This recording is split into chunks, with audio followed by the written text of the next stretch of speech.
Drincam était en fait le week-end dernier avec la 12e édition de la Route des Fours à Pain, véritable fête du village qui rayonne bien au-delà des frontières du village.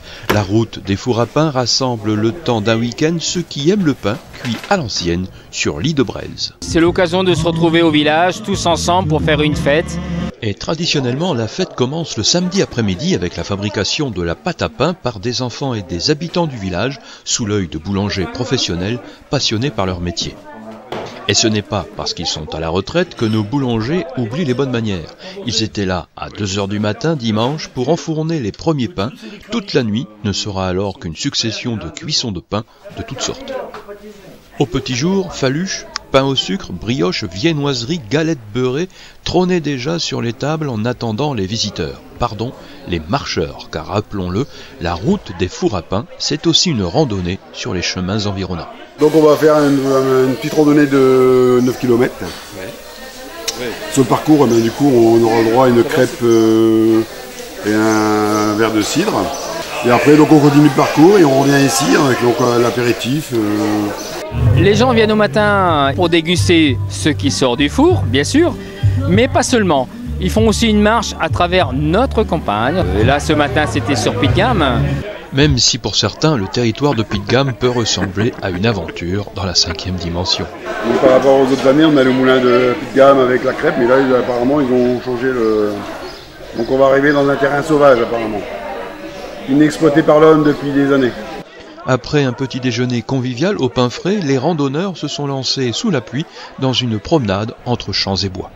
L'arrêt habituel au moulin de Pitgam n'étant pas possible pour raison de travaux et de Covid, la pause crêpe et cidre s'est faite sur le chemin à l'abri d'un stand, bienvenu puisque l'averse tombait à belles gouttes. La station de restauration tournait à plein. Les crêpes chaudes fumaient, le cidre crépitait, les marcheurs momentanément à l'arrêt faisaient marcher leurs mandibules. Restaurés, réchauffés, mais pas séchés, les randonneurs ont repris leur chemin tels des pèlerins que la pluie n'a jamais atteint, et ce n'est pas monsieur le maire qui dira le contraire. La pluie, quelle pluie? Vous avez vu de la pluie? Bon, dites-moi qu'il faut du courage quand même. Oui. Les bons marcheurs, ils marchent partout le temps. On a eu une petite averse pendant la balade pour refroidir les moins téméraires. Mais les plus téméraires ont continué sous la pluie, sans rechigner, sans se plaindre. Et puis le temps s'est levé. Les nuages menaçants se sont éloignés, d'autres plus légers ont laissé planer le doute, mais plus le temps avançait et moins on avait de doute.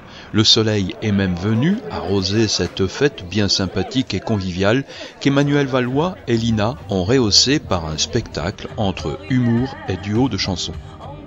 Cette 12e édition de la Route des Fours à Pain de Drincam a probablement été réussie. De la pluie le matin juste pour agacer, un temps incertain le midi pour opportunément ne pas remettre en cause la partie barbecue, puis finalement du soleil pour assister au spectacle en duo d'Emmanuel Valois et de Lina. Patrick Thor, le maire de Drincam, a son idée sur la question. À Drincam, tout est possible. Tout est possible.